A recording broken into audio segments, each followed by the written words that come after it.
The crystal chandeliers cast dancing shadows across the marble floors of the Grandview Hotel's ballroom as I balanced another tray of wine glasses, my feet already screaming in the borrowed heels that were half a size too small. The Chicago elite glittered around me like jewels against black velvet, their laughter echoing off the gilded walls as they celebrated another charity gala that cost more per plate than I made in a month. I pressed my lips together, forcing myself to focus on the weight of the tray in my hands, rather than the exhaustion that had settled into my bones like lead. This was my third job today. Morning shift at the diner on Michigan Avenue, afternoon cleaning apartments downtown, and now serving wine to people who wouldn't notice if I disappeared entirely. The designer gowns and $1,000 watches blurred together as I navigated between tables, invisible in my simple black uniform. Table 12 needs refills. Marcus, the floor manager, hissed as he swept past me, his eyes already scanning for the next crisis. His perfectly pressed tuxedo made him look like he belonged among the guests, unlike the rest of us staff who moved like shadows around the edges of their world. And smile, for God's sake. These people can smell desperation. I adjusted my grip on the silver tray, the weight making my shoulders ache. The wine was from some French vineyard I couldn't pronounce, each bottle worth more than my rent. My reflection caught in the polished surface of a nearby mirror. Pale skin, dark circles under my eyes that no amount of concealer could hide. Brown hair pulled back in a severe bun that was already coming loose. I looked exactly like what I was. A 22-year-old woman working herself to death to keep her head above water. The familiar knot of anxiety twisted in my stomach as I thought about the stack of medical bills waiting on my kitchen table. Mom's treatments weren't getting any cheaper, and the insurance company had denied her latest claim with the cold efficiency of a machine. Every dollar I earned went toward keeping her alive, toward buying us another month, another week, another day. I approached table 12 with practiced grace, my smile automatic and hollow. The elderly couple barely glanced at me as I refilled their glasses, their conversation continuing as if I were furniture. The woman's diamond necklace caught the light, throwing rainbows across the white tablecloth. One piece of her jewelry could cover Mom's medical bills for a year. "Excuse me, miss." The man's voice was gravelly, impatient. "This wine is room temperature. We specifically requested chilled." My heart sank. The bottle had been chilled when I picked it up from the bar, but the ballroom was warm, packed with bodies and heated by the massive chandeliers. "I'm so sorry, sir. I'll get you a fresh bottle immediately." He waved me away dismissively, already turning back to his wife. I clutched the tray tighter, feeling the familiar burn of humiliation in my chest. This was my life. Apologizing for things beyond my control, smiling while people treated me like I was less than human, pretending their casual cruelty didn't cut deep. The bar was across the ballroom, past the dance floor where couples swayed to a string quartet that probably cost more than my annual salary. I moved carefully, weaving between chairs and avoiding the trailing hems of evening gowns. The borrowed heels made each step precarious, and I could feel a blister forming on my left heel. "Watch where you're going," a woman in emerald silk snapped as I stepped around her chair. Her companion laughed, the sound sharp and dismissive. They didn't see me as a person, just an obstacle in their perfect evening. I was almost to the bar when I saw him. He stood near the far wall, partially hidden in an alcove between two marble columns. Even from across the room, he commanded attention in a way that had nothing to do with the expensive cut of his midnight blue suit or the way the fabric molded to his broad shoulders. It was something in his posture, the way he held himself with absolute stillness, while his dark eyes tracked movement across the ballroom like a predator assessing prey. Thomas Valentino. I didn't know his name then, but I knew instinctively that he was dangerous. It was written in the careful distance other guests maintained from his space, in the way conversations grew quieter when people noticed him watching. He was probably in his early 30s, with the kind of sharp, classical features that belonged on Roman statues. His black hair was perfectly styled, not a strand out of place despite the warmth of the ballroom. Two men flanked him, their suits expensive, but their eyes cold and alert. They scanned the crowd with the methodical attention of bodyguards, hands resting casually at their sides, in a way that suggested easy access to concealed weapons. Everything about the tableau screamed power and barely contained violence. I forced myself to look away, focusing on my destination. Men like that existed in a different universe from mine, one where money and influence could solve any problem or eliminate any threat. I had no business even noticing him, let alone staring. The bartender was mixing cocktails for another server when I reached the bar, his movements efficient and practiced. The scent of expensive liquor mixed with the heavy perfume of the guests, creating a cloying atmosphere that made my head spin. I waited patiently, shifting my weight from foot to foot as the blister on my heel grew more painful. "What do you need?" The bartender's voice was clipped, professional. He'd been working this circuit longer than I had, and his tuxedo was perfectly pressed, his bow tie straight. He belonged here in a way I never would. "Fresh bottle of the Bordeaux for table 12, I said, setting my tray on the bar. They said theirs was too warm. He rolled his eyes but reached for a new bottle from the ice bucket. Picky bastards. This stuff costs $800 a bottle, and they're complaining about temperature. $800. The number hit me like a physical blow. That was more than I made in 2 weeks, and these people were drinking it like water. I thought about Mom in her hospital bed, about the treatment she needed, about the bills that kept mounting no matter how many jobs I worked. The bartender handed me the bottle, condensation already beating on the dark glass. "Tell them this one's been chilled for 2 hours. Maybe that'll shut them up." I arranged the bottle and fresh glasses on my tray, the weight familiar and comforting. This was what I knew how to do: serve, smile, disappear. I could get through this evening the same way I got through every day, one step at a time, one task at a time. The route back to table 12 took me past the alcove where the dangerous man still stood. I kept my eyes down, focused on not spilling anything, but I could feel his gaze like a physical weight. It was probably my imagination. Men like him didn't notice the help, but something about his presence made my skin prickle with awareness. I was 3 steps past his alcove when disaster struck. A woman in a flowing red gown stepped backward from her conversation, directly into my path. I tried to dodge, tried to shift the tray, but the borrowed heels betrayed me.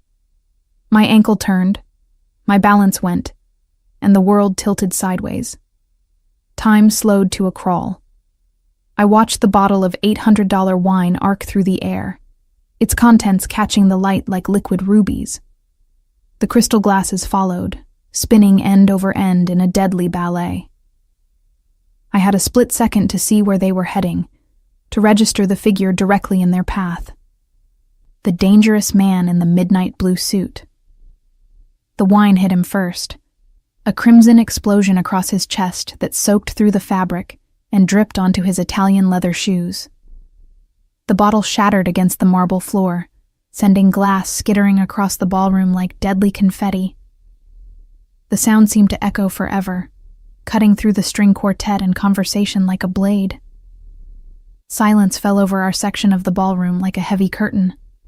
I could feel dozens of eyes turning toward us, could hear the whispered gasps and sharp intakes of breath. My knees hit the marble hard enough to bring tears to my eyes, but the physical pain was nothing compared to the terror that flooded my system. I'd just doused one of the most dangerous-looking men in Chicago with wine that cost more than my monthly salary. He stood perfectly still, dark wine dripping from his ruined jacket onto the floor. His expression was unreadable, carved from stone, but his eyes, Christ, his eyes were like looking into the heart of a winter storm, dark gray, almost black, and completely without warmth. "I'm sorry," I whispered, my voice barely audible over the pounding of my heart. "I'm so sorry." The 2 men flanking him stepped forward, their movements smooth and predatory. I could see the bulge of weapons beneath their jackets, could read violence in the set of their shoulders. This was it. This was how I died. on my knees in a ballroom, surrounded by people who wouldn't lift a finger to help me. But then the dangerous man raised one hand, a small gesture that stopped his bodyguards in their tracks. He looked down at me with those winter storm eyes, and I waited for the explosion, for the anger, for whatever terrible thing men like him did to people who crossed them. Instead, he did something that shattered my understanding of the world. He smiled. Not a cruel smile. Not the predatory grin of a man about to destroy someone. It was small, almost amused, and it transformed his face completely. The harsh lines softened, and for a moment, he looked younger, more human. "I believe," he said, his voice low and rich with just the faintest trace of an accent, "that I was standing in the wrong place." I stared at him, certain I'd misheard. Around us, the crowd began to whisper again, but their voices seemed to come from very far away. He extended one hand toward me, palm up, an invitation rather than a demand. "Are you hurt?" he asked, and there was genuine concern in his voice that made no sense at all. I shook my head mutely, too shocked to speak. His hand was still extended, waiting. After a moment that felt like an eternity, I placed my fingers in his palm and let him help me to my feet. His grip was warm and steady, strong enough to support my weight as I struggled to find my balance on the treacherous heels. "Marcus!" The floor manager's voice cut through the whispers like a whip. He appeared at my side, his face pale with panic. "Sir, I am so sorry. She's new, clumsy. We'll cover the cleaning costs for your suit, of course, and the wine. That won't be necessary." The man's voice carried an authority that made Marcus step back instinctively. "Accidents happen." I looked up at him, studying his face for any sign of the anger that had to be there. No one was this calm about an $800 bottle of wine and a ruined suit that probably cost more than my car. But his expression remained steady, almost gentle. "What's your name?" he asked me directly, ignoring Marcus entirely. "Tessa," I managed to say, my voice hoarse with shock. "Tessa Morgan." He nodded as if filing the information away. "Tessa, are you sure you're not hurt? That was quite a fall." The concern in his voice was so unexpected that tears pricked at my eyes. When was the last time anyone had asked if I was hurt? When had someone looked at me like I mattered? "I'm fine," I said, though my knees were throbbing, and I could feel the blister on my heel bleeding inside my shoe. "Your suit can be replaced." He glanced down at the wine-stained fabric with complete indifference. "Though I admit, I've never worn Bordeaux before. It's an interesting look." A laugh escaped me before I could stop it, short and slightly hysterical.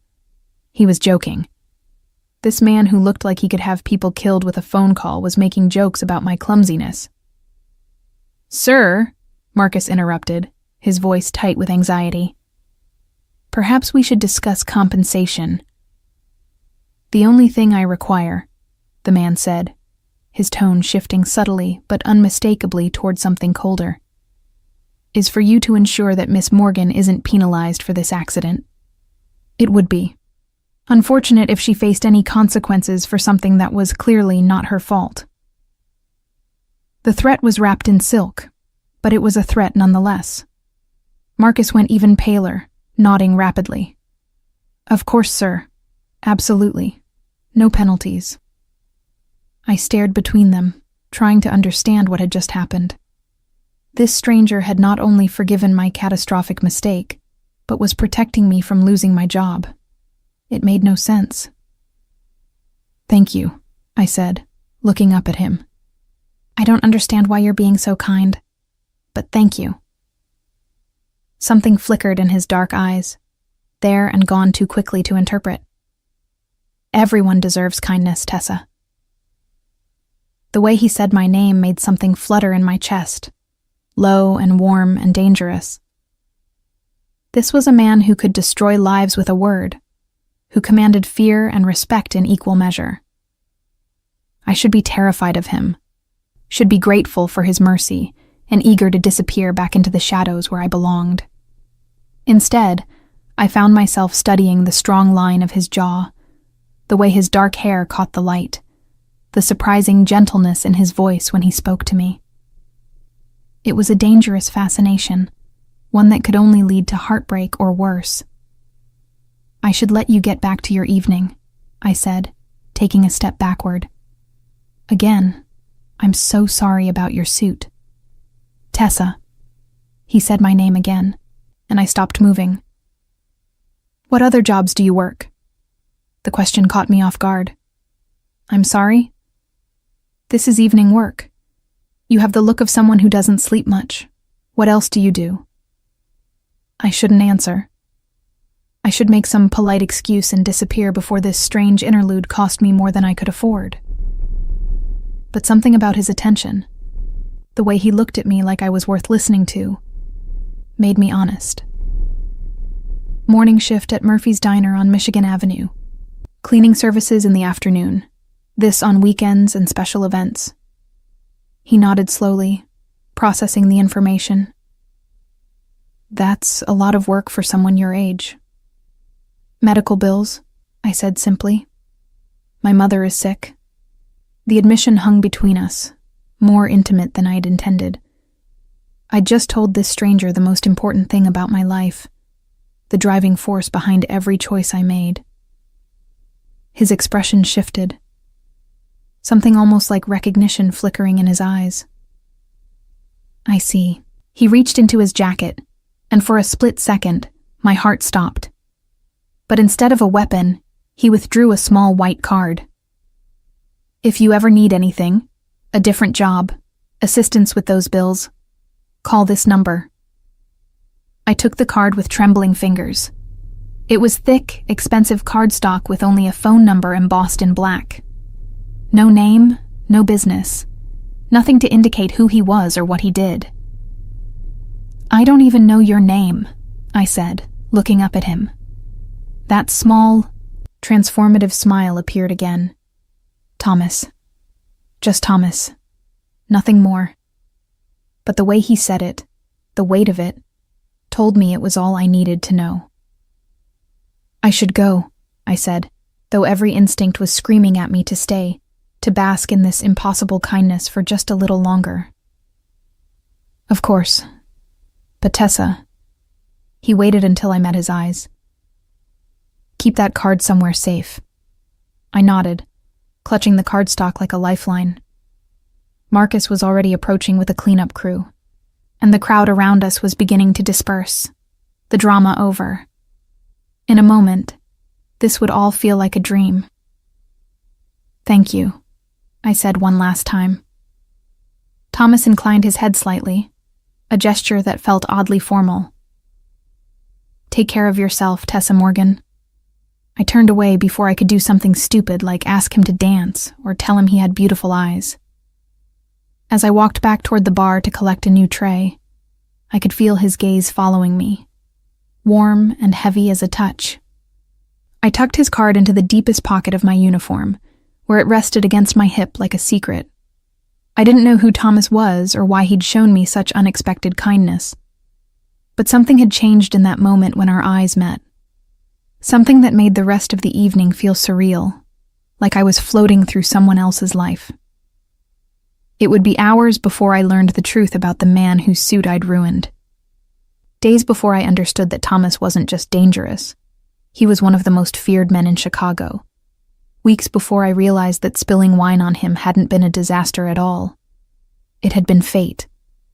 The card burned against my hip for 3 days after the gala, a constant reminder of the impossible encounter that my rational mind kept trying to dismiss as a stress-induced hallucination. Thomas. Just Thomas. No last name. No explanation. Couldn't be real. Men who looked like fallen angels and commanded rooms with their presence didn't waste time being kind to clumsy waitresses who destroyed their $1,000 suits. But the card was real enough, thick and expensive between my fingers when I pulled it out each night before bed. The number was embossed so deeply I could feel the ridges with my fingertip, tracing each digit like it might reveal some hidden meaning. I'd memorized it without meaning to. The sequence had embedded itself in my mind like a song I couldn't stop humming. Murphy's diner on Thursday morning was the same grease-scented chaos it had been for the past 8 months. The coffee maker wheezed and gurgled, the griddle spat bacon fat, and the regulars hunched over their newspapers like they were reading state secrets. I moved through the familiar routine on autopilot. Coffee for the construction workers in booth 3, eggs over easy for Mrs. Petrov at the counter, endless refills for the businessman who never looked up from his phone. "You're distracted today," observed Rita, the other morning waitress, as she passed me carrying a pot of coffee that had probably been brewing since the Clinton administration. Rita was 65, had worked at Murphy's for 20 years, and could read people like they were large print books. "Something happened at that fancy party you worked?" I shook my head, focusing on balancing 3 plates on my arm. "Just tired." But Rita's observation was accurate. I kept catching myself staring out the window, watching the stream of pedestrians hurrying past. Part of me, the part that had felt the electric thrill of Thomas's attention, kept expecting to see a familiar figure in an expensive suit materialize among the rush-hour crowd. It was ridiculous. Men like him didn't frequent diners where the coffee cost $1, and the ambiance was provided by a broken jukebox that only played country music from the 1980s. The bell above the door chimed, and I glanced up automatically to see 2 men in dark suits entering. They looked out of place among the construction workers and retirees, their clothes too expensive, their movements too controlled. One was older, maybe 45, with silver threading through his black hair and eyes that missed nothing. The other was younger, built like a linebacker, with a scar running along his jaw that spoke of violence survived. They chose a corner booth with clear sight lines to the door and windows.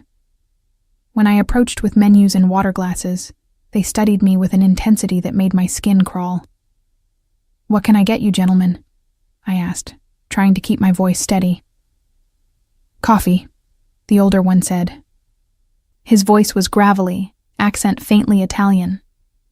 "Black, and information." My hand trembled slightly as I set down the water glasses. "Information?" "About Tessa Morgan." The way he said my name made ice form in my veins. "Young woman, early 20s, works 3 jobs, lives at 2847 Fullerton Avenue, apartment 3B, has a mother in St. Mary's Hospital, cancer ward." The world tilted sideways. They knew where I lived. They knew about Mom.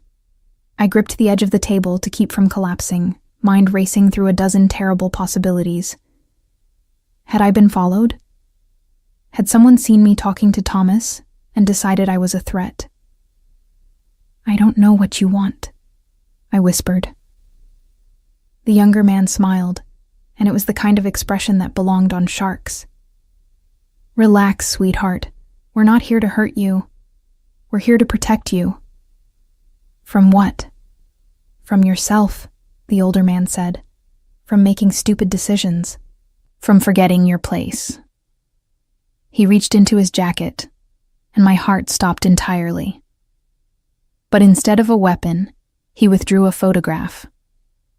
It was taken from across the street, through the diner's window, and it showed me clearly.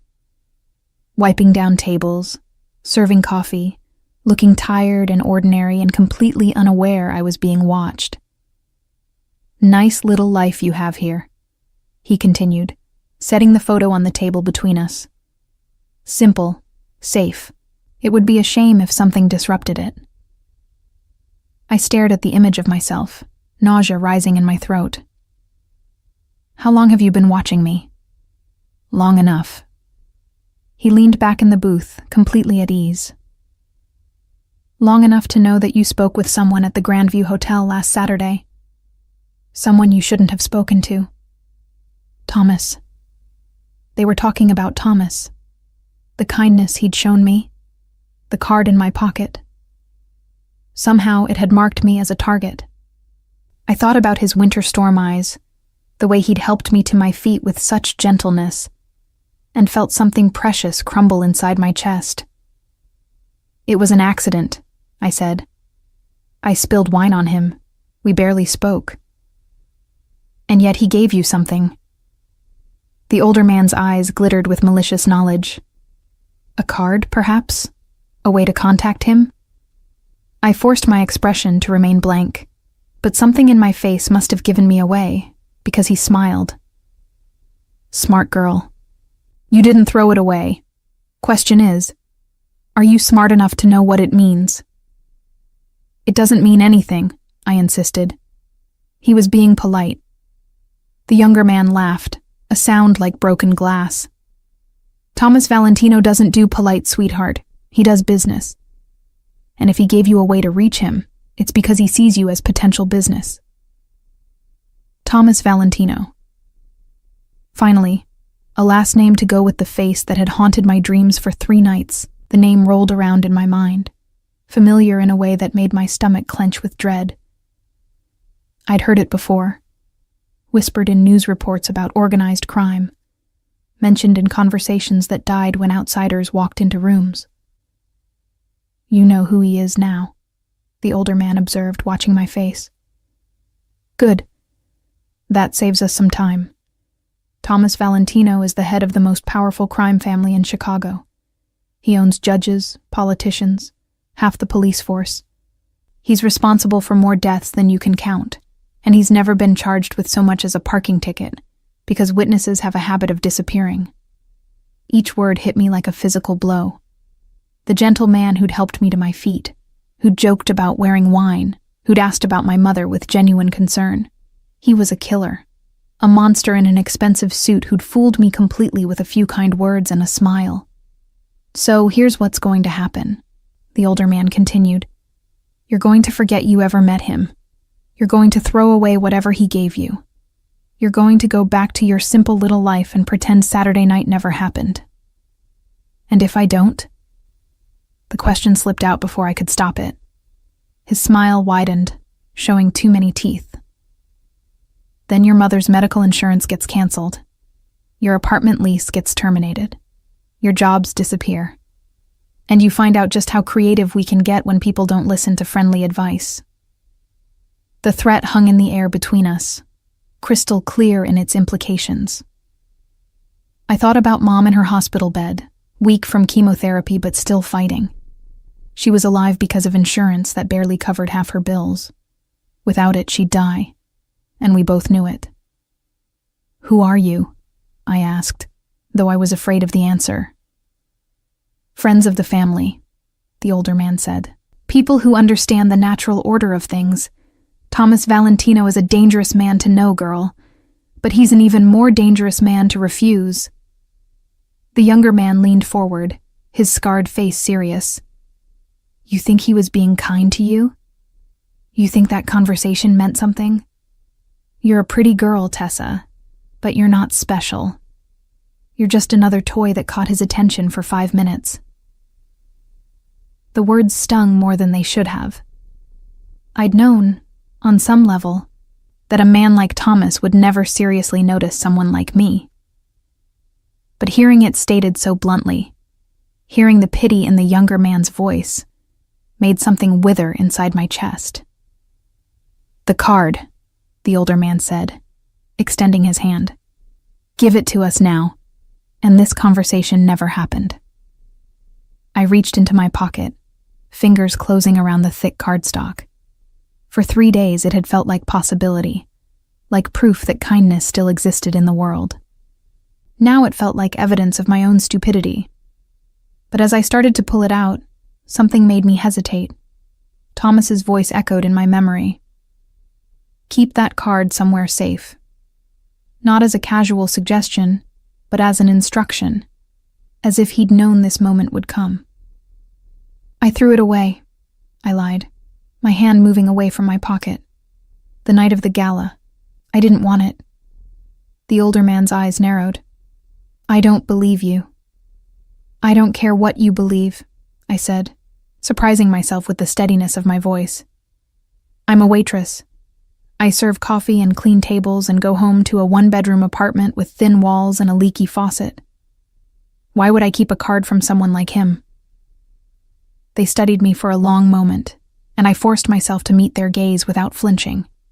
Everything depended on selling this lie, on making them believe I was too ordinary, too smart, too afraid to hold on to something so dangerous. Finally, the older man nodded. Smart girl, smarter than most. He stood, dropping a 20 on the table. Remember what we talked about, and remember that we're watching, always watching.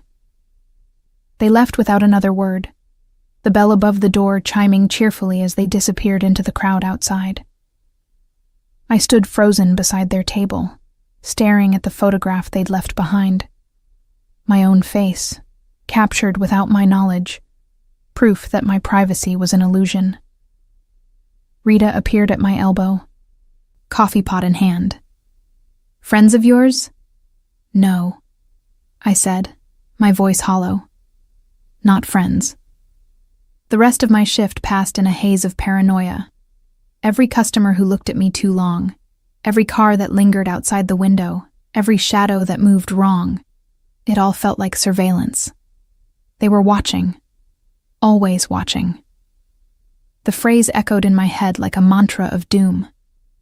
During my break, I locked myself in the bathroom and pulled out Thomas's card. In the harsh fluorescent light, it looked innocuous, just a phone number on expensive paper. But it represented something far more dangerous than I'd understood. It was a doorway into a world where people disappeared for asking the wrong questions, where kindness could be a manipulation, where a simple conversation could mark you for death. I should destroy it.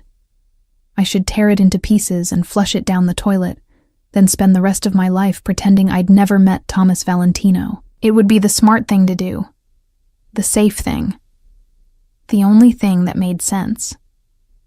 Instead, I carefully tucked it back into my pocket, because despite everything, the threats, the surveillance, the knowledge of who Thomas really was, I couldn't forget the gentleness in his voice when he'd asked if I was hurt. Couldn't dismiss the way he'd protected me from Marcus's anger, or the genuine concern in his eyes when I'd mentioned my mother's medical bills. Maybe I was naive. Maybe I was stupid. Maybe I was signing my own death warrant. But something deep in my gut told me that the man who'd helped me to my feet wasn't the monster they'd described. Or maybe he was both, angel and demon wrapped in the same beautiful, dangerous package. The afternoon cleaning job passed in a blur of mindless routine. I scrubbed bathroom tiles and vacuumed carpets, and tried not to think about gray eyes and gentle smiles and the weight of secrets in my pocket. But even as I went through the motions of normalcy, I could feel the walls of my small, safe world crumbling around me. By evening, I'd made my decision.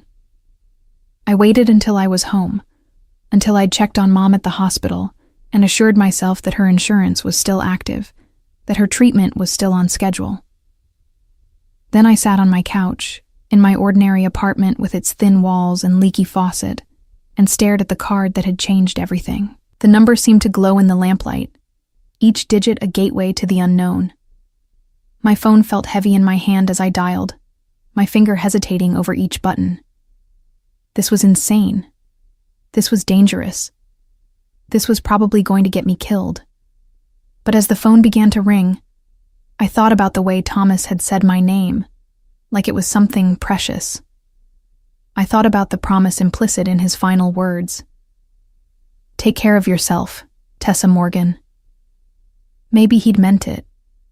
Maybe, in a world full of people who saw me as invisible, disposable, forgettable, maybe he'd actually seen me. The phone rang once, twice, 3 times. On the 4th ring, someone answered. Tessa. The voice was unmistakably his, low and warm and utterly unsurprised. As if he'd been waiting for my call. As if he'd known somehow that I would be brave enough or stupid enough to reach out across the impossible distance between our worlds. Thomas, I whispered, and with that single word, sealed my fate. You used the card. Thomas's voice carried a note of satisfaction that made my pulse skip. I wasn't certain you would. I gripped the phone tighter, suddenly aware of how exposed I felt in my own apartment. The curtains were drawn, but I found myself glancing toward the windows anyway, imagining eyes watching from the darkness outside. I had visitors today, I said without preamble. 2 men in expensive suits who knew everything about me. They said they were friends of yours. Silence stretched across the line, heavy with implications. When Thomas spoke again, his voice had changed, gone cold and dangerous in a way that made me understand, finally, who I was really talking to. Describe them. Older man, maybe 45, Italian accent. Younger one with a scar on his jaw. I closed my eyes, recalling details I wished I could forget. They had a photograph of me. They knew where I lived, where I worked, about my mother's condition. Marco and Vincent, Thomas said, and there was murder in his voice. They work for someone who has forgotten the boundaries of acceptable behavior. The casual way he spoke about violence, as if it were a business decision, a problem to be solved with the same efficiency he might apply to a bad investment, sent ice through my veins. This was who he really was beneath the gentle smiles and kind words. This was the man the newspapers whispered about in coded language. They told me to forget about you, I continued, forcing the words past the tightness in my throat. To throw away your card and pretend we never met. And yet you're calling me. Something that might have been amusement crept into his tone. Why? The question hung between us, loaded with significance I wasn't sure I understood. Why had I called? Because I was tired of being invisible, tired of being threatened, tired of living in a world where kindness was so rare it felt like a miracle? Because his eyes had seen me as something more than just another faceless servant? Because I don't like being told what to do, I said finally. And because I want to understand what's happening to me. Then we should meet. The words were calm, matter of fact. Somewhere public, somewhere safe, where we can talk without interruption. Every rational thought screamed at me to say no, to hang up the phone, destroy the card, and disappear into the anonymity that had protected me for 22 years. But the memory of his gentleness, the way he'd protected me from consequences I couldn't even see coming, made me hesitate. There's a coffee shop on Clark Street, I heard myself saying. Brewster's. It's always crowded. Lots of witnesses. Witnesses to what, Tessa? His voice was soft, almost amused. Do you think I'm going to hurt you? The question was more complicated than he knew. Would he hurt me physically? Probably not. Would he destroy me in ways I couldn't even imagine? That seemed increasingly likely. I think you're a very dangerous man, I said honestly. And I think I'm in way over my head. You are, he agreed, and the admission sent a shiver down my spine. But not in the way you think. 1 hour, Tessa. Brewster's on Clark Street. The line went dead before I could respond, leaving me staring at my phone and wondering if I'd just made the best or worst decision of my life. Brewster's was exactly as crowded as I'd hoped, filled with the usual Thursday evening mix of students, professionals, and people with nowhere else to go. I chose a table near the back wall where I could see both entrances, ordered a coffee I couldn't afford, and tried to blend into the crowd while my heart hammered against my ribs. He arrived exactly 1 hour after our call ended, slipping through the front door like he belonged there. In jeans and a dark sweater instead of his formal suit, he looked younger, more approachable, but no less dangerous. The other customers gave him space without seeming to realize they were doing it, some primitive instinct warning them away from a predator in their midst. Thomas spotted me immediately, his gray eyes locking onto mine across the crowded cafe. He moved toward my table with that same fluid grace I remembered from the hotel, ignoring the subtle way conversations quieted in his wake. Tessa. He slid into the seat across from me, and I caught his scent again, something expensive and masculine that made my pulse stutter. "You look tired." "I haven't been sleeping well," I admitted. "Funny how death threats affect your rest schedule." A shadow crossed his face. "They threatened you directly?" "My mother's insurance, my jobs, my apartment." I wrapped my hands around my coffee cup, seeking warmth. They made it clear that forgetting about you wasn't a suggestion.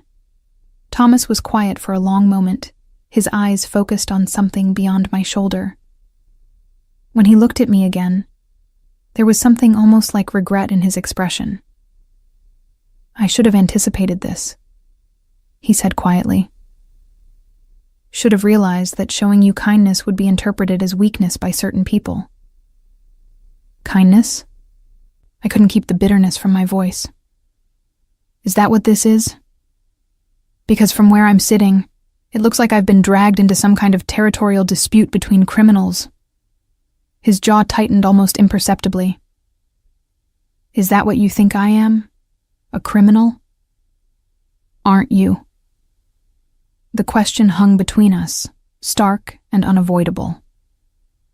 Around us, the cafe buzzed with ordinary conversations. Students complaining about midterms, couples planning weekend trips, office workers decompressing from their day. Normal people living normal lives, blissfully unaware that death sat at table 12, disguised as a man with beautiful eyes and gentle hands. "It's complicated," Thomas said finally. "Complicated how?" I leaned forward, studying his face. "Because the men who visited me today painted a pretty clear picture. Murder, extortion, corruption. Are they lying?" "No." The admission was quiet, honest, devastating. "They're not lying." The confirmation hit me like a physical blow. Some part of me had been hoping he'd deny it, would reveal some elaborate misunderstanding that explained away the darkness surrounding him. Instead, he sat across from me with perfect calm and admitted to being exactly what I'd feared. "Then why am I here?" I asked. "Why did you give me that card? Why are we having this conversation?" Thomas was quiet for so long I thought he wouldn't answer. When he finally spoke, his voice was lower, more careful. "My father came to this country with nothing," he began. "He built something from that nothing. Protection for our family, our community. Power that couldn't be taken away by people who saw us as less than human. I thought about my own father, who died when I was 15, leaving behind debt and broken promises. And now you run his empire." "I inherited his responsibilities," Thomas corrected, "along with his enemies, his obligations, his sins." He met my eyes directly. "But I also inherited his understanding that some things are sacred: family, loyalty, the protection of innocence. And I'm innocent?" Something flickered in his expression. Heat, hunger, something that made my breath catch. "You're many things, Tessa. Innocent is one of them." The way he said it, like a caress wrapped in shadows, made heat unfurl low in my belly. This was dangerous territory, this awareness crackling between us despite everything I knew about who he was and what he was capable of. "The men who threatened you," Thomas continued, his voice hardening. "They work for Viktor Kozlov. He runs drugs through the port, thinks that gives him the right to challenge decisions that aren't his to make." "Decisions about what?" "About you." His eyes held mine, steady and implacable. "Victor believes that my interest in you represents a weakness he can exploit. He's wrong." The possessive note in his voice sent conflicting signals through my nervous system, terror and thrill warring for dominance. "Your interest in me?" "Did you think our meeting was coincidence?" Thomas asked softly.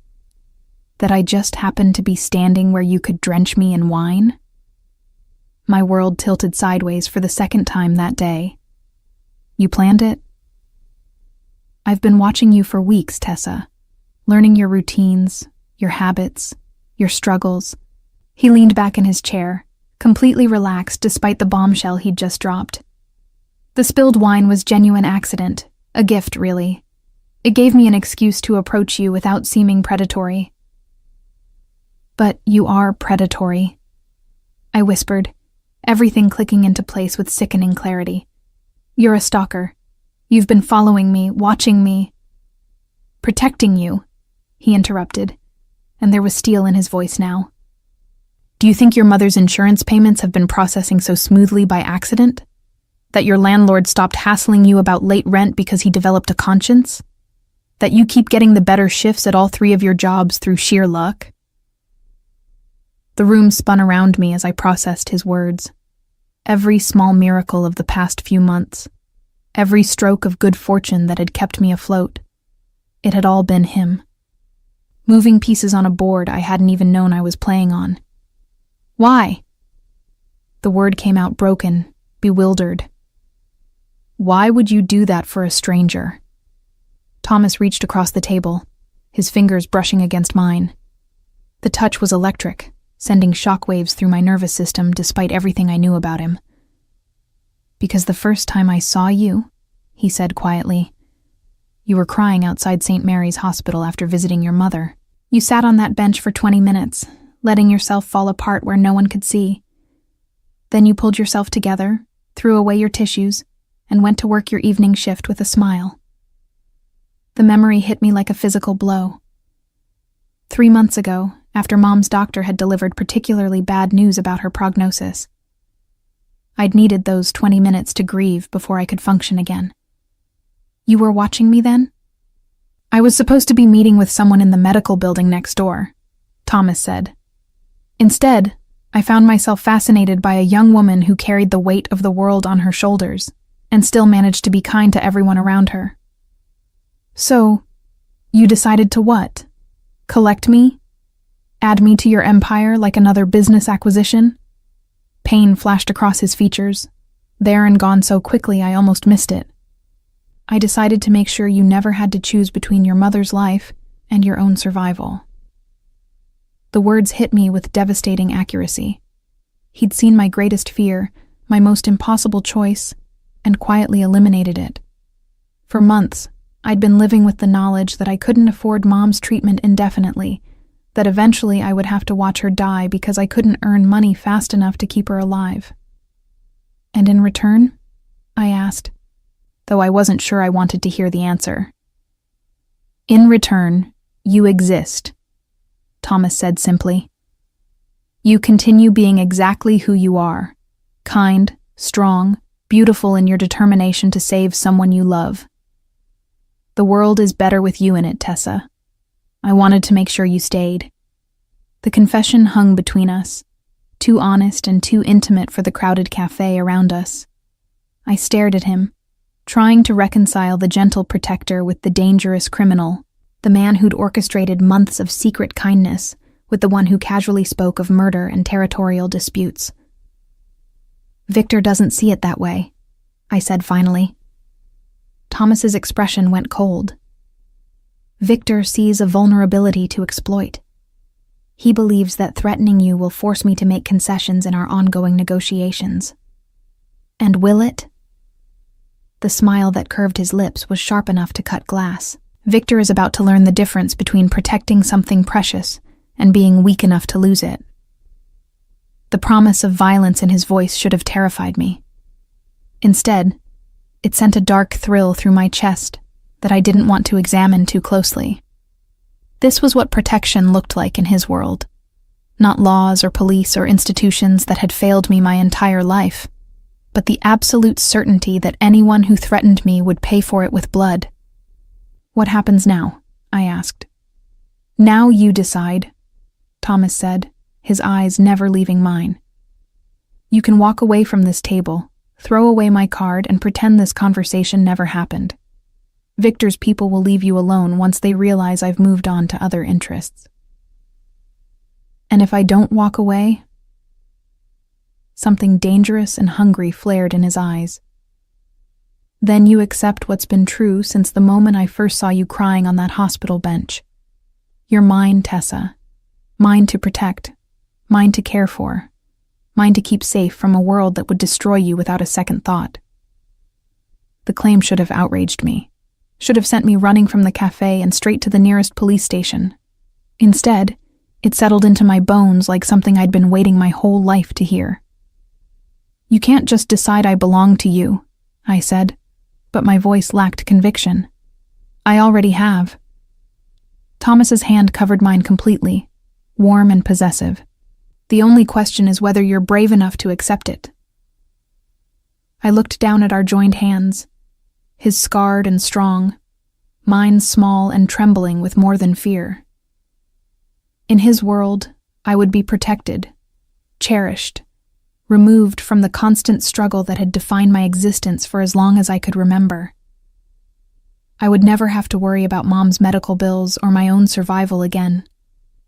But I would also belong to a man who killed people, who operated outside every law and moral boundary I'd been raised to respect. I would be complicit in violence, corruption, the destruction of anyone who threatened his interests. I need time to think, I said finally. Thomas nodded, unsurprised. You have until midnight tomorrow. After that, Victor's patience will run out, and I'll be forced to handle the situation in ways that leave you no choice at all. He stood, pulling out his wallet and leaving enough money on the table to cover both our drinks and a generous tip. As he prepared to leave, he leaned down until his mouth was close to my ear. Think carefully, Tessa, he murmured, his breath warm against my skin. But remember, I've been protecting you for months without asking for anything in return. All I'm asking now is that you let me do it openly. He was gone before I could respond, disappearing into the crowd outside as suddenly as he'd appeared. I sat alone at the table, staring at the money he'd left behind, and tried to convince myself that walking away was still an option.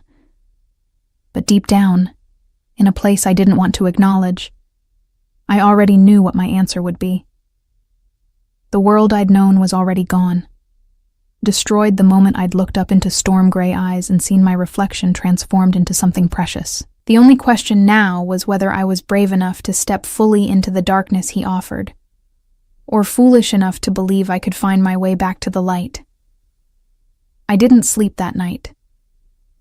Instead, I sat by my bedroom window, staring out at the empty street below and turning Thomas's ultimatum over in my mind like a puzzle with pieces that didn't quite fit. Midnight tomorrow. Less than 24 hours to decide whether to surrender my life to a man who'd been manipulating it from the shadows for months, or face whatever consequences came with refusing him. The smart choice was obvious. Walk away. Disappear. Find a new city. A new name. A new life far from Chicago. And the dangerous men who saw me as either a tool or a target. It would mean leaving Mom, abandoning her to a medical system that would let her die the moment her insurance money ran out.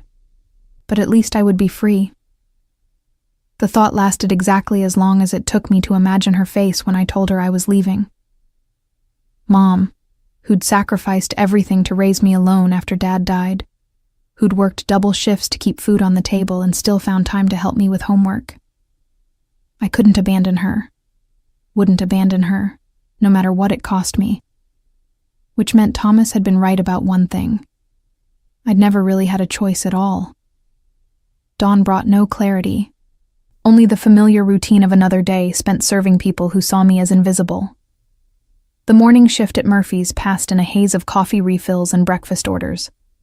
But I found myself jumping at every shadow, studying every customer who looked at me for too long. Were they watching for Thomas? For Victor? For some other player in this deadly game I'd stumbled into? Rita noticed my distraction during the lunch rush. "You look like hell," she observed, sliding past me with a tray of sandwiches. "And you keep checking the door like you're expecting trouble." "Just tired," I lied, forcing a smile. But as the afternoon wore on, exhaustion gave way to a strange sense of inevitability. The choice Thomas had offered wasn't really a choice at all. It was an acknowledgement of what had already happened. I'd been his from the moment he'd started protecting me, moving through my life like a guardian angel with blood on his hands. The only difference now was that he wanted me to accept it consciously instead of living in ignorant bliss. I was cleaning apartment 4B in a downtown high-rise when my phone buzzed with a text from an unknown number. "Check your mother's room, now." Terror flooded my system, sharp and immediate. I abandoned my cleaning supplies and ran for the elevator, my hands shaking as I jabbed the button for the lobby. The ride down lasted forever, each second stretching like an eternity while horrible scenarios played out in my mind. Victor's people had gotten to her. They'd hurt her to force my compliance. I was too late, too slow, too stupid to protect the one person who mattered most. The cab ride to St. Mary's Hospital cost money I couldn't afford, but I threw bills at the driver without counting and sprinted through the sliding doors into the sterile brightness of the main lobby. The elevator to the cancer ward felt like a torture device, carrying me toward whatever fresh hell waited in Mom's room. But when I burst through her door, heart hammering and prepared for the worst, I found her sitting up in bed, looking better than she had in weeks. Her color was good, her eyes bright, and she was actually smiling. "Tessa." She reached for me as I approached her bed, her grip stronger than it had been in months. "You just missed the most wonderful news." I sank into the visitor's chair, relief making me dizzy. "What news?" "Dr. Martinez was just here. The new treatment protocol they've been considering, the experimental one we couldn't afford, it's been approved, completely covered, no out-of-pocket expenses." Tears shone in her eyes. "They're starting it next week." The experimental treatment. I'd researched it online, found articles about its success rates, its ability to target cancer cells with precision that traditional chemotherapy couldn't match. It was also prohibitively expensive, the kind of cutting-edge medicine reserved for people with unlimited resources or exceptional insurance coverage. "How?" I asked, though I already knew the answer. "Some kind of special program for qualified patients," Mom said, her voice full of wonder. "Dr. Martinez said my case met all the criteria, and there was an anonymous benefactor who wanted to ensure I received the best possible care." Anonymous benefactor. Of course. I thought about Thomas's words from the night before. "I've been protecting you for months without asking for anything in return." This was his demonstration of power, his proof that he could give me everything I'd ever wanted with a simple phone call. "Isn't it amazing?" Mom continued. "After all these months of worry, of thinking we were fighting a losing battle, suddenly there's hope again." I nodded, not trusting my voice. Amazing wasn't the word I would have chosen. Terrifying was more accurate. Because this gift came with strings attached, invisible chains that bound me to a man who dealt in violence and death. Thomas had saved my mother's life, and now he owned mine in return. "There's something else," Mom said, her voice growing softer. "Dr. Martinez mentioned that the benefactor specifically requested regular updates on my progress, said they had a personal interest in ensuring my recovery." Personal interest. As if my mother's life was just another business investment, another asset to be managed and protected. The casual way Thomas wielded his power, reshaping lives with phone calls, eliminating problems with strategic applications of money and influence, should have disgusted me. Instead, it filled me with a dark fascination that I didn't want to examine too closely. "You should rest," I said, standing to leave. "I'll be back tomorrow. Tessa." Mom caught my hand before I could step away. "I don't know who's helping us, but they're giving me a chance to see you graduate college, maybe even get married someday. Promise me you'll find a way to thank them properly." I squeezed her fingers gently. "I promise." But as I left the hospital, I knew the thanks Thomas wanted had nothing to do with gratitude and everything to do with surrender.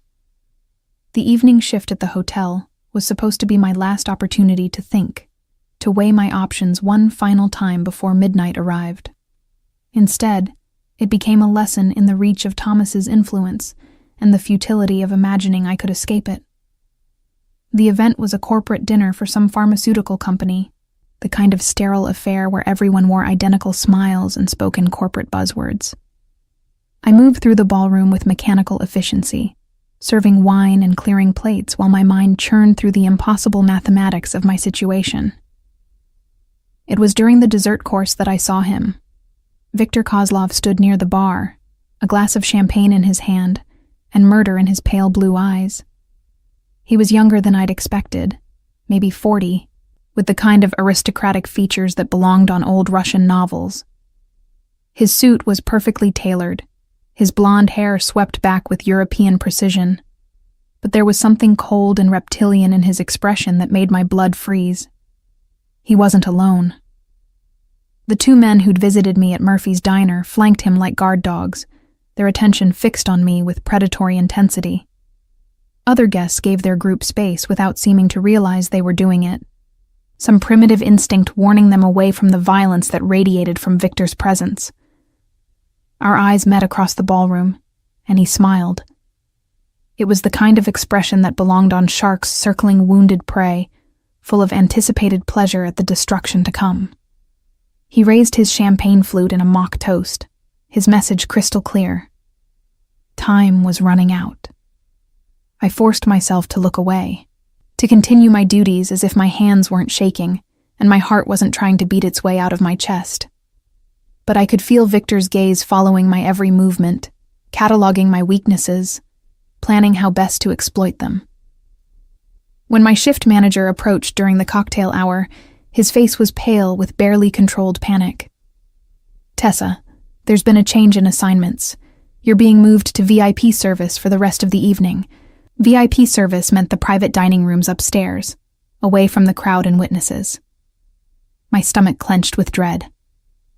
"Why?" "Special request from one of the guests," he said, avoiding my eyes. "Very specific request, non-negotiable." I wanted to refuse, to claim illness or injury, anything to avoid being isolated with Victor and his men. But the fear in my manager's voice told me that wasn't an option. Someone had made it clear that my cooperation wasn't optional. The private dining room on the 7th floor was smaller than the main ballroom, but no less elegant, with floor-to-ceiling windows overlooking the Chicago skyline. Victor was already there when I arrived, seated at the head of a table set for one. His bodyguards had positioned themselves by the door and windows, blocking any possible escape route. "Tessa Morgan," Victor said, his accent adding a cultured menace to my name. "Finally, we meet properly." I set my tray on the sideboard with hands that trembled despite my efforts to remain calm. "What do you want?"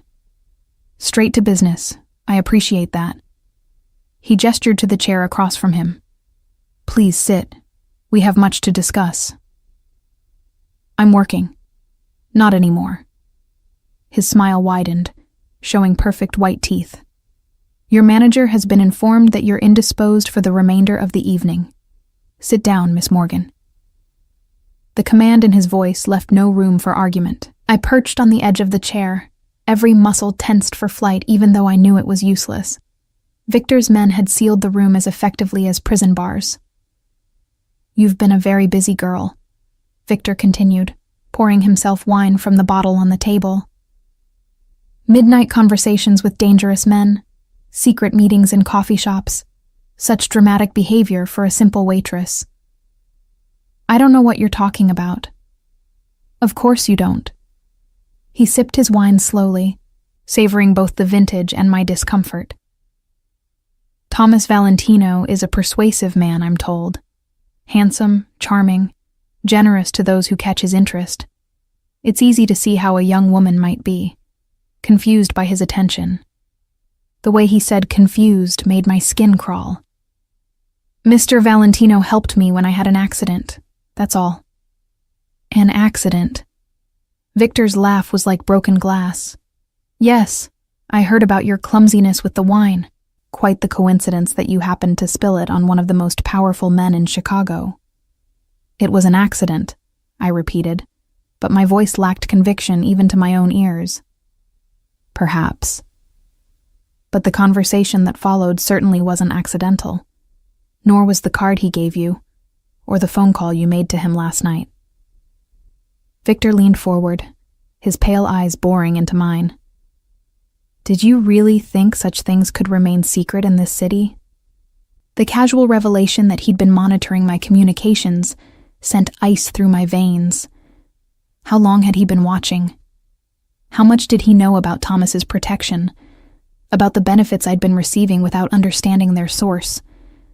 What do you want from me? I asked again. Your cooperation in resolving a business dispute, Victor said simply. Thomas has something that belongs to me, territory that he acquired through questionable means. I want it back. I don't know anything about territory or business disputes. But you do know about leverage. His smile turned predatory.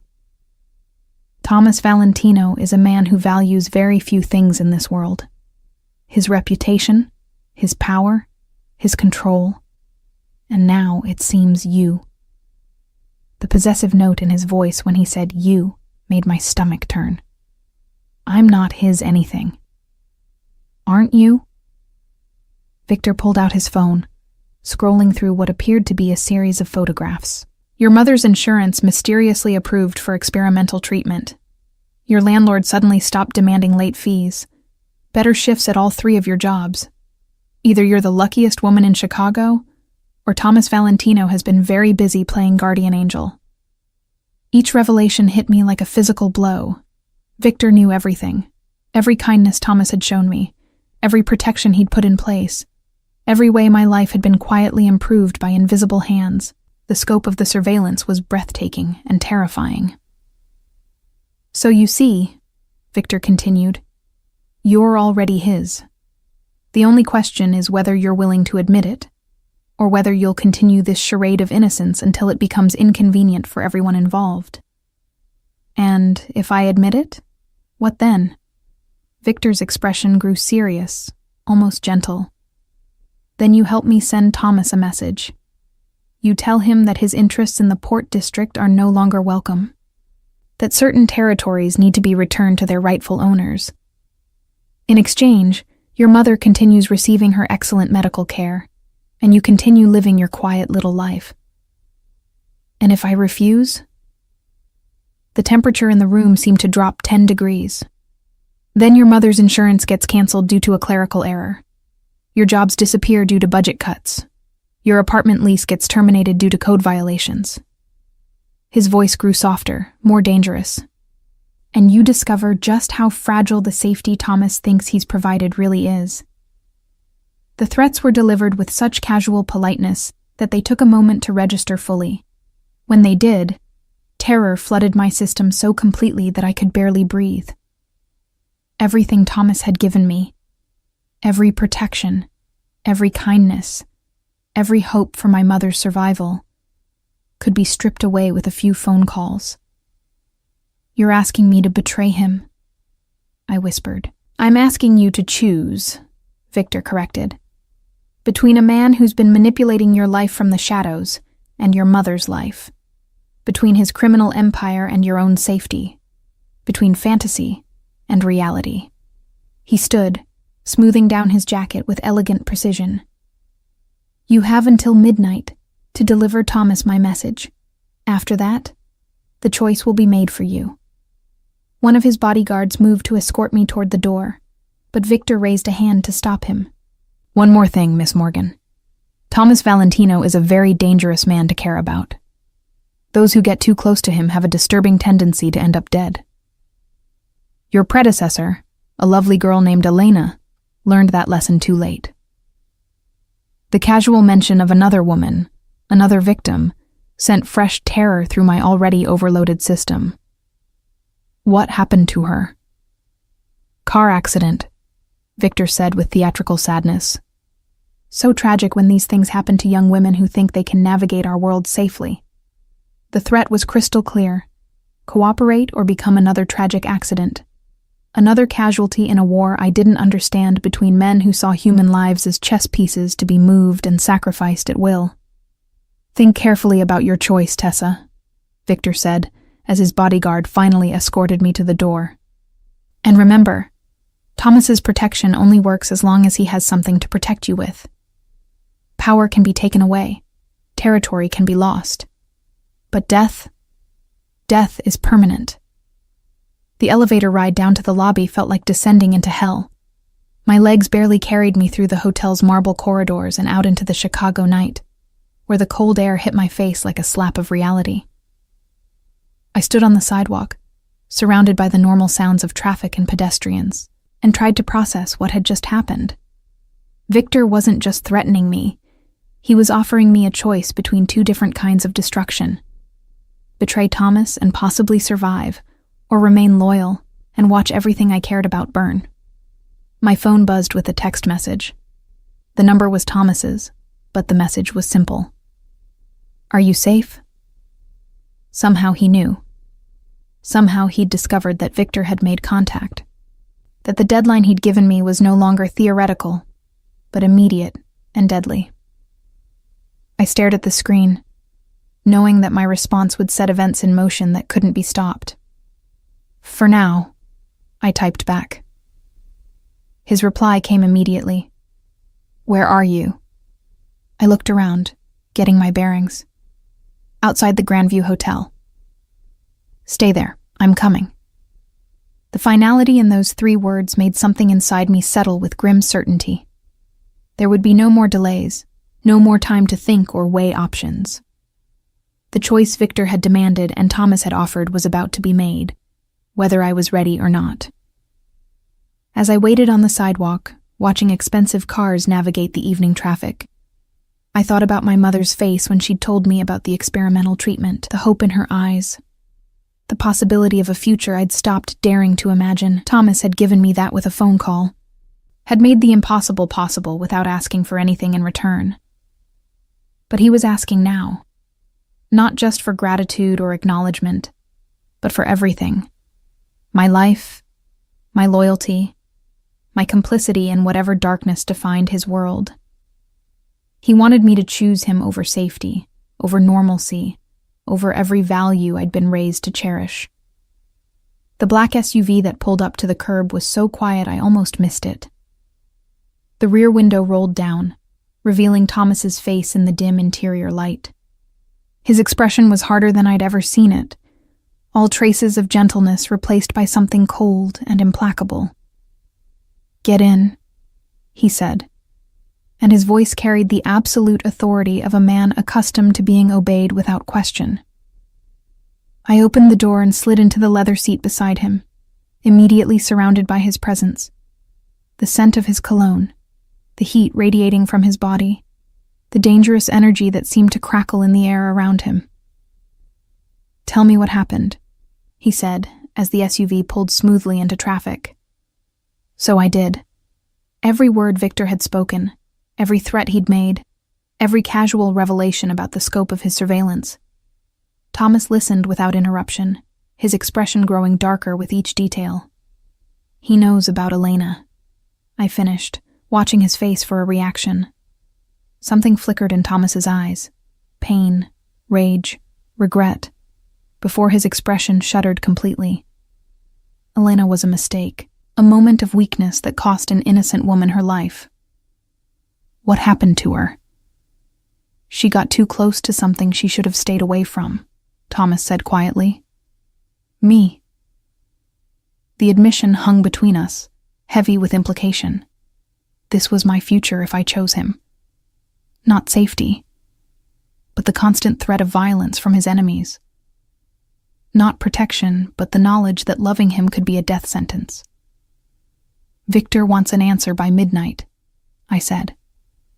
Thomas checked his watch. That gives us 2 hours. To do what? He looked at me then, and I saw something in his eyes that made my breath catch. Not just desire or possession, but something deeper and more dangerous. Something that looked almost like love. To end this, he said simply. Victor made one crucial error in his calculations. What's that? Thomas's smile was sharp enough to cut diamond. He assumed I would let him live long enough to see midnight. The casual way he spoke about murder should have horrified me. Instead, it sent a dark thrill through my chest that I didn't want to examine. This was what protection looked like in his world.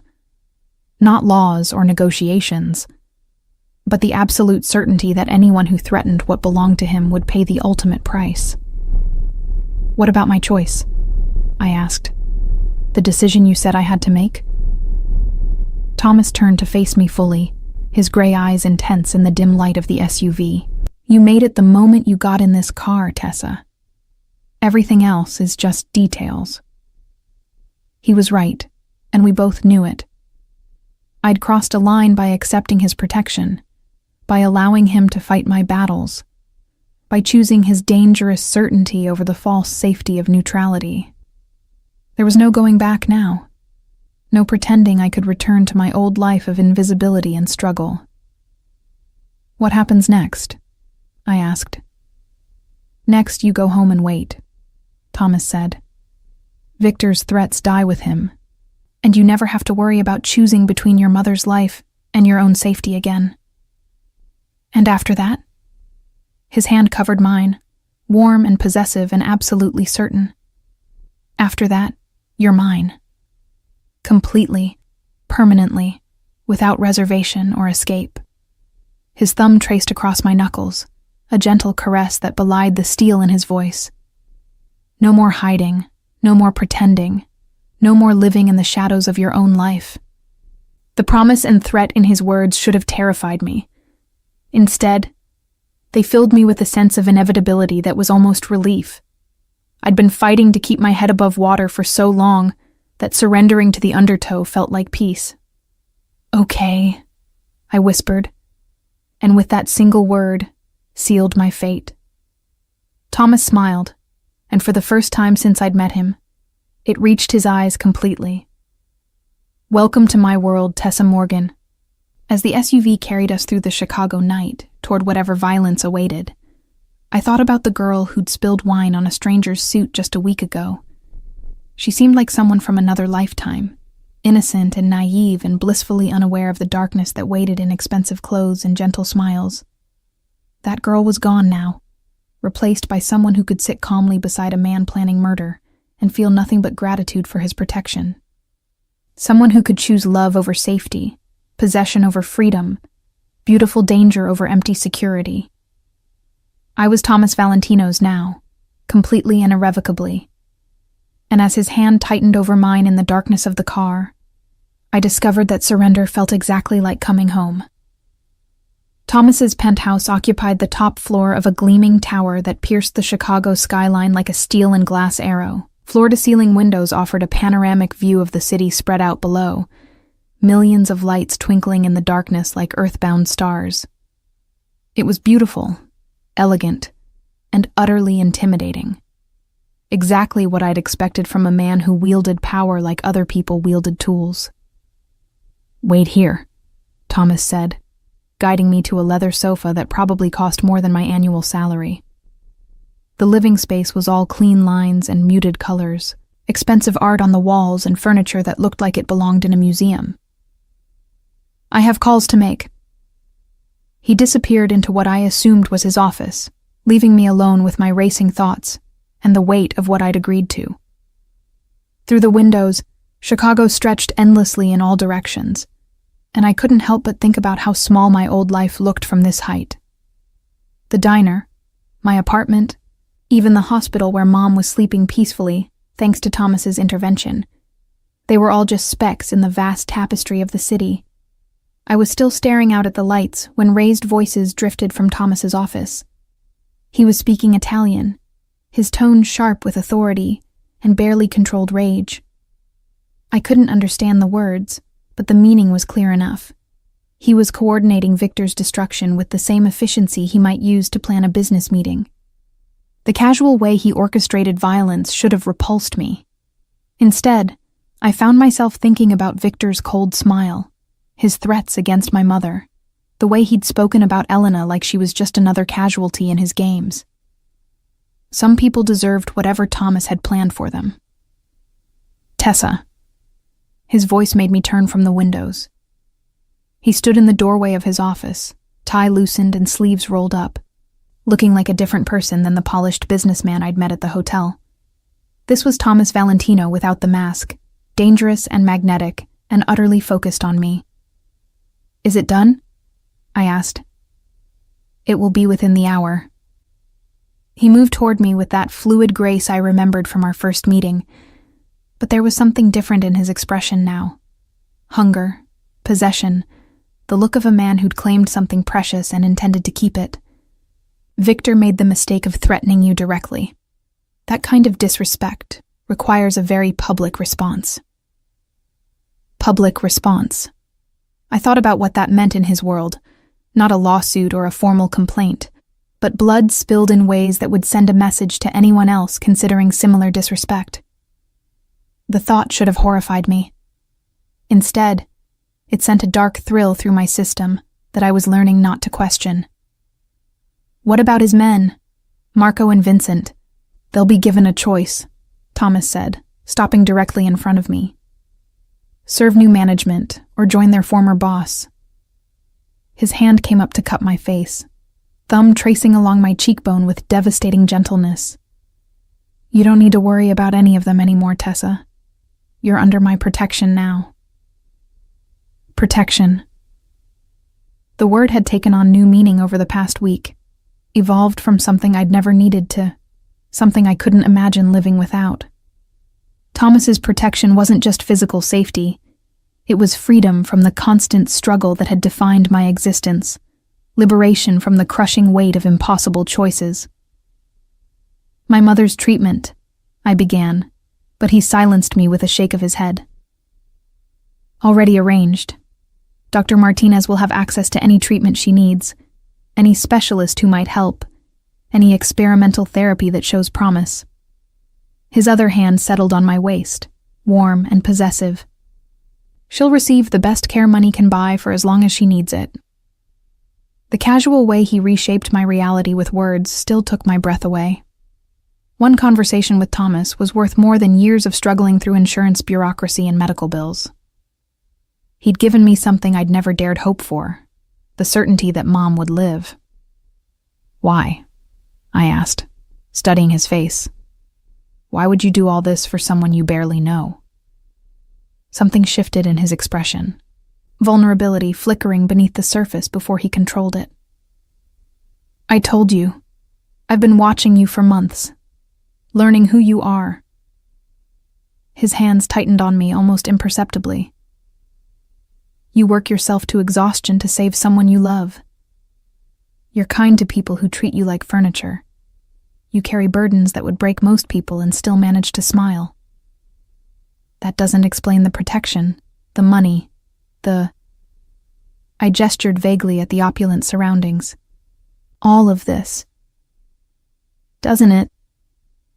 His thumb traced my lower lip, the touch so gentle it was almost reverent. "When was the last time someone took care of you, Tessa? When did anyone ask what you needed instead of what you could provide?" The question hit deeper than I'd expected, exposing a loneliness I'd learned to ignore. I couldn't remember the last time someone had worried about my welfare, had seen me as something more than a means to an end. Even my relationship with Mom, precious as it was, had become defined by my role as her caretaker. "I don't need taking care of," I said, but my voice lacked conviction. Thomas smiled, and there was something almost predatory in the expression. "Everyone needs taking care of, Angel. The difference is whether they're strong enough to accept it." Angel. The endearment sent warmth flooding through my chest, intimate and possessive in a way that made my pulse stutter. This was how he saw me. Not as the exhausted waitress struggling to survive, but as something precious enough to protect, to cherish, to claim. "Is that what this is?" I asked. "Taking care of me?" "Among other things." His hands slid down to my hips, pulling me closer until there was barely an inch between us. "I take care of what belongs to me, Tessa. I protect it. I treasure it. I make sure nothing can ever threaten it again. Belongs to him. The possessive language should have triggered every feminist instinct I possessed, should have sent me running for the door. Instead, it awakened something deep and primal in my chest, a longing I'd never acknowledged for someone strong enough to shoulder the burdens I'd carried alone for so long. "And in return," I whispered, "in return, you're mine." His voice dropped to a low rumble that I felt more than heard. Completely, without reservation, without the possibility of escape. His mouth moved closer to mine, breath warm against my lips. "You belong to me now, Tessa. Heart, body, soul, all of it mine to protect and possess." The claim should have terrified me. Instead, it sent liquid heat pooling low in my belly, desire mixing with relief in a combination that was dangerously addictive. This was what I'd been missing my entire life. Not just love, but the absolute certainty that someone would fight for me, would move heaven and earth to keep me safe. "Thomas," I breathed, not sure if I was protesting or pleading. "Say it," he commanded softly. "Say you're mine." I looked up into his gray eyes, seeing myself reflected there, transformed into something precious, something worth protecting. The girl who'd spilled wine on his suit had been invisible, disposable, forgettable. The woman in his arms was treasured, claimed, irreplaceable. "I'm yours," I whispered, and the admission felt like coming home. His kiss was everything I'd imagined and nothing I'd prepared for. Gentle at first, almost reverent, then deeper as I melted against him. His hands tangled in my hair, holding me exactly where he wanted me while his mouth claimed mine with devastating thoroughness. I could taste possession in his kiss, ownership and protection, and dark promise all wrapped together. When we finally broke apart, both breathing hard, his forehead rested against mine. "No more running," he said quietly. "No more hiding. No more pretending you can survive in this world without protection." "No more," I agreed, though part of me wondered what I was really agreeing to. As if reading my thoughts, Thomas stepped back slightly, his hand still resting on my waist. "There are things you need to understand about my world, about what being mine means. Such as the fact that you'll never be completely safe," he said with brutal honesty. "My enemies will see you as a weakness to exploit. They'll try to use you against me, to hurt me through you." His grip tightened protectively. "I'll do everything in my power to prevent that, but the risk will always exist." I thought about Victor's threats, about Elena's tragic end, about the casual way violence seemed to follow Thomas like a shadow. "And you think I can handle that?" "I think you're stronger than you know." His smile was soft, genuine. "I think you've been handling impossible situations your entire life, and this won't be any different. Except now I'll have help. Now you'll have me." The simple statement carried the weight of an oath. My resources, my protection, my devotion, all of it focused on keeping you safe and happy. Devotion. The word sent a flutter through my chest that had nothing to do with fear and everything to do with the way he looked at me, like I was something miraculous he'd never expected to find. "What happens to my old life?" I asked. "My jobs, my apartment, my independence?" "You keep what makes you happy. Lose what causes you stress." Thomas moved to a sideboard, pouring amber liquid into 2 crystal glasses. "If you want to keep working, I'll buy you the restaurant of your choice. If you want to go to school, I'll fund whatever education you desire. If you want to travel, see the world, pursue dreams you've never had time for, all of it becomes possible." He handed me one of the glasses, the crystal warm from his touch. "The only requirement is that you let me take care of you the way you deserve to be taken care of." I sipped the whiskey, feeling it burn a path down my throat. It was smooth, expensive, nothing like the cheap liquor I occasionally splurged on after particularly brutal days. And if I want to maintain some independence, some sense of my own identity, then we'll find ways to make that work. His expression grew serious. I'm not trying to erase who you are, Tessa. I'm trying to give you the freedom to become who you're meant to be, without the constant fear of survival. The distinction was important, more important than I'd initially realized. He wasn't asking me to disappear into his world like some Victorian wife with no identity beyond her husband's. He was offering to remove the obstacles that had kept me trapped in a cycle of mere survival, to give me the security to discover who I might become if I wasn't constantly fighting to keep my head above water. "Show me," I said impulsively. "Show you what?" "Your world. The real one, not just the expensive furniture and city views." I set down my glass, meeting his gaze directly. "If I'm going to be part of this, I want to understand what I'm agreeing to." Something shifted in Thomas's expression, respect mixing with something that might have been pride. "Most people prefer willful ignorance when it comes to my business. I'm not most people." "No," he agreed, his voice soft with something that sounded like admiration. "You're not." He led me back to his office, a space that was somehow both elegant and functional. Mahogany desk, leather chairs, walls lined with books and artwork that probably cost more than most people's homes. But it was the technology that caught my attention. Multiple computer monitors, secure phone lines, equipment that looked like it belonged in a war room rather than a businessman's study. "This is where I run everything," Thomas said, settling behind his desk. "Legitimate businesses, investments, charitable foundations, but also territory disputes, protection agreements, negotiations with people who don't respond to conventional diplomacy." He turned one of the monitors so I could see it, revealing what appeared to be a real-time map of Chicago divided into colored zones. Each color represents a different family, a different sphere of influence. Red is mine. Restaurants, construction companies, shipping, real estate.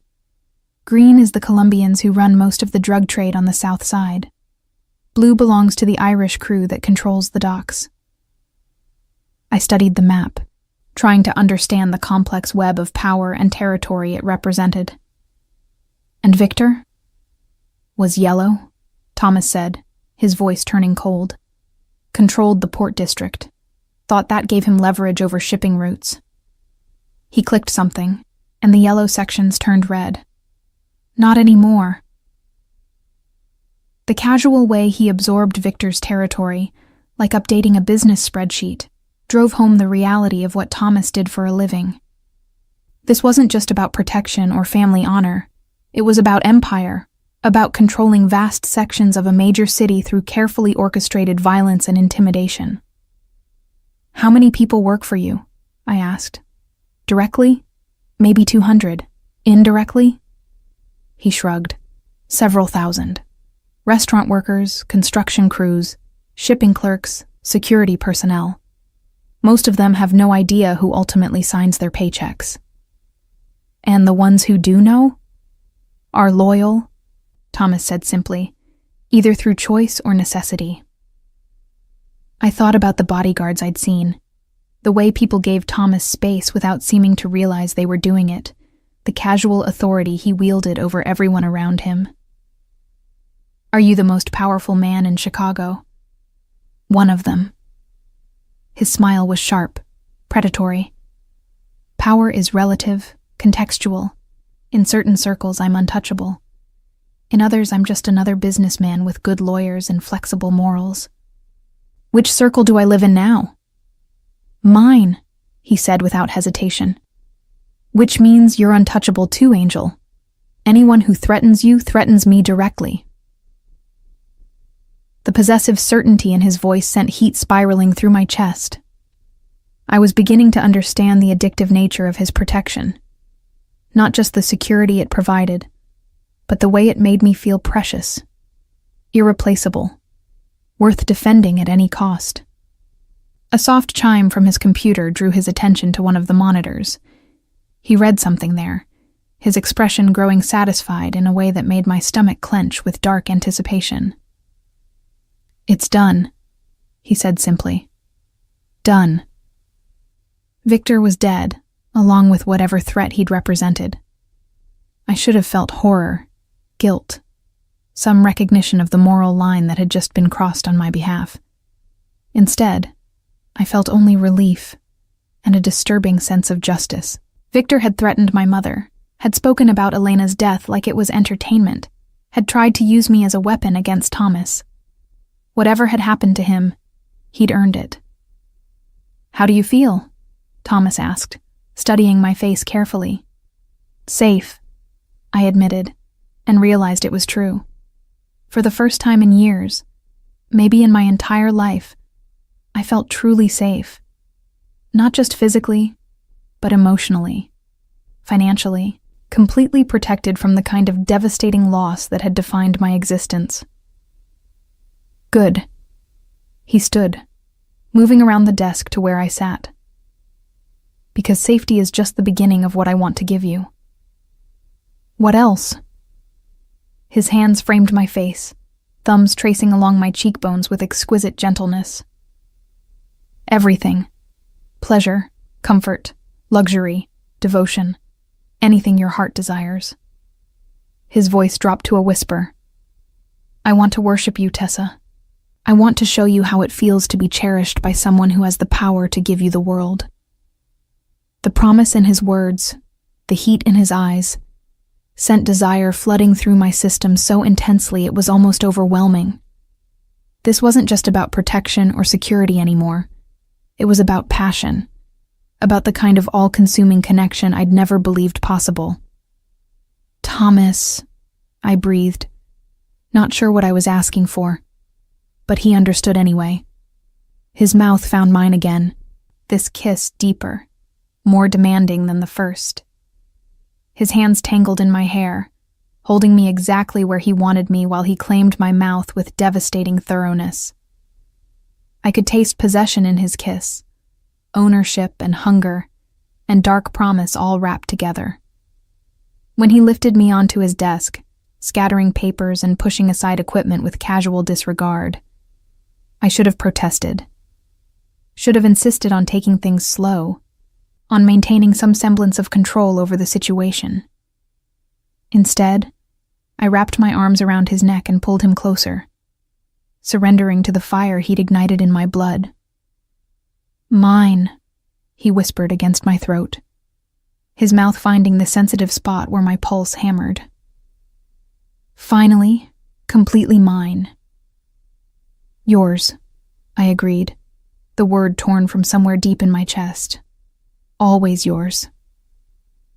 As his hands began their exploration of my body, as pleasure built between us with devastating intensity, I thought about the girl who'd cried alone on a hospital bench 3 months ago. She'd been invisible, struggling, fighting battles she couldn't win with resources she didn't have. That girl was gone now, replaced by a woman who belonged to one of the most dangerous men in Chicago. A woman who was protected, cherished, claimed by someone with the power to reshape reality with a phone call. I was Thomas Valentino's now, in every way that mattered. And as he whispered promises against my skin, of protection, devotion, pleasure beyond imagining, I discovered that surrender had never felt so much like victory. 3 weeks later, I stood in front of a mirror in what had once been my apartment, trying to recognize the woman staring back at me. The reflection showed someone I barely knew. Hair styled by professionals, makeup applied with expert precision, wearing a dress that cost more than I used to make in 3 months. But it was the expression that shocked me most. Gone was the exhaustion, the constant worry, the drawn look of someone fighting a losing battle against an uncaring world. In its place was something I'd never seen before: contentment. The transformation hadn't happened overnight. Thomas had been patient, careful, introducing me to his world in measured doses while making sure I never felt overwhelmed or trapped. The penthouse had become home gradually, my few possessions mixing with his expensive furnishings until the space felt like ours rather than his. My jobs had ended with generous severance packages and glowing references that would open doors if I ever chose to work again. My mother's medical care had transitioned seamlessly to a private facility where she received treatment that seemed more like luxury hotel service than hospital care. Every aspect of my old struggle had been quietly eliminated, replaced by security I still couldn't quite believe was real. "You look beautiful." Thomas appeared in the doorway, immaculate in a charcoal suit that emphasized the breadth of his shoulders. Even after 3 weeks of waking up beside him, the sight of him still made my pulse stutter. "Ready?" I nodded, though I wasn't sure I'd ever be ready for what tonight represented. Thomas was taking me to a gathering of Chicago's most powerful families, not just legitimate businessmen, but the people who really controlled the city from the shadows. It would be my first public appearance as his, my formal introduction to a world where violence and elegance dance together in perfect, deadly harmony. "Remember," Thomas said, moving to stand behind me in the mirror. His hands settled on my shoulders, possessive and comforting. "You belong there. You belong with me. Anyone who suggests otherwise will answer to me personally." The casual way he spoke about defending my honor should have worried me. Instead, it sent that familiar thrill through my system. The dark pleasure of being claimed by someone powerful enough to make the threats reality. "What if they don't accept me?" I asked, voicing the fear that had been gnawing at me for days. "What if they see me as an outsider, someone who doesn't belong in their world?" Thomas's reflection smiled, the expression sharp enough to cut glass. "Then they'll learn very quickly that my happiness is more important than their opinions." The drive to the venue took us through Chicago's most exclusive neighborhoods, past mansions that looked like palaces and estates that sprawled across multiple city blocks. The restaurant itself was understated from the outside, no flashy signs or obvious wealth displays, but I could feel the power radiating from within as we approached the entrance. A valet took the keys to Thomas's Bentley, and I noticed how the young man's hands trembled slightly when he recognized who he was serving. Even here, among people accustomed to wealth and influence, Thomas commanded a special kind of respect, born of fear and admiration in equal measure. The maitre d' led us through a main dining room filled with Chicago's elite, politicians I recognized from television, business leaders whose names graced buildings downtown, socialites whose pictures appeared in gossip magazines. But we didn't stop there. Instead, we were escorted to a private room in the back, where the real power brokers gathered away from prying eyes and recording devices. The conversation tentar novamente continue mas direzione para o final, e faça final definitivo e satisfatório, que cause catarse. Two. The conversation quieted as we entered, 24 pairs of eyes turning to assess the newcomer Thomas had brought into their sacred circle. These were the puppet masters of Chicago, men and women who controlled everything from city contracts to federal investigations, who could make careers disappear with a word or create fortunes with a handshake. Thomas, an elderly man with silver hair and eyes like winter, approached us, his voice carrying the authority of someone accustomed to deference. "We were beginning to think you'd forgotten about our little gathering." "Never, Don Castellano," Thomas replied, and I realized I was meeting the head of the city's oldest crime family. "I wanted you to meet someone very important to me." The old man's gaze shifted to me, appraising and sharp despite his age. "So this is the young woman who's captured your attention so completely." "She's lovely, Thomas, but bringing outsiders to family gatherings is..." He paused delicately. "Unusual." "Tessa isn't an outsider," Thomas said, his voice carrying a quiet steel that made several nearby conversations falter. "She's mine, which makes her family." The declaration rippled through the room like a stone thrown into still water. I felt the weight of every gaze, the calculations happening behind expensive facades as Chicago's shadow elite processed this information. Some faces showed approval, others skepticism, but all registered the significance of Thomas's public claim. "Family," Don Castellano repeated slowly. "That's quite a statement, my boy." "It's not a statement," Thomas replied. "It's a fact." Before the older man could respond, a commotion near the entrance drew everyone's attention. 3 men in federal badges were arguing with the restaurant's security, their voices carrying despite attempts to keep the confrontation quiet. "FBI," someone whispered, and the temperature in the room seemed to drop 10 degrees. Thomas's hand found mine, his grip steady and reassuring, even as I felt panic rising in my throat. This was what I'd feared most about his world. The moment when law enforcement would come crashing through the careful facades and expose the violence beneath the elegant surface. "Mr. Valentino," one of the federal agents called out as he pushed past security. "We need to speak with you." "Agent Morrison," Thomas replied calmly, not releasing my hand. "You're interrupting a private dinner." "We have information about Viktor Kozlov's death," Morrison continued, ignoring the shocked silence that followed his words. "New evidence that suggests his murder was ordered by someone in this room." The accusation hung in the air like a loaded weapon. I could feel the tension crackling around us, could sense the careful balance of power shifting as everyone waited to see how Thomas would respond. "Viktor Kozlov was a drug dealer and a coward," Thomas said with perfect calm. "His death was unfortunate, but hardly surprising. Men in his line of work rarely die of old age." "Witnesses place you at a meeting with him the night he died," Morrison pressed. "They say you made threats." "I make threats every day, Agent Morrison. It's part of doing business in this city." Thomas's smile was razor-sharp. "But I didn't kill Viktor Kozlov." The lie rolled off his tongue with such practiced ease that I almost believed it myself. But I knew the truth. Knew that Viktor had died because he'd threatened me. That Thomas had orchestrated his murder to protect what belonged to him. "Then you won't mind coming with us for questioning," Morrison said, producing handcuffs. "Actually, I would mind," Thomas replied. "You see, Agent Morrison, you've made a critical error in your investigation." The federal agent paused, uncertainty flickering across his features. "What error?" Thomas pulled out his phone, scrolling through what appeared to be a video file. "The error of assuming Viktor Kozlov is dead." He turned the screen so Morrison could see it, and I watched the agent's face go pale. On the phone was grainy security footage showing Viktor Kozlov alive and well, boarding a private jet at a small airfield outside the city. "Turns out Viktor was smarter than we gave him credit for," Thomas continued conversationally.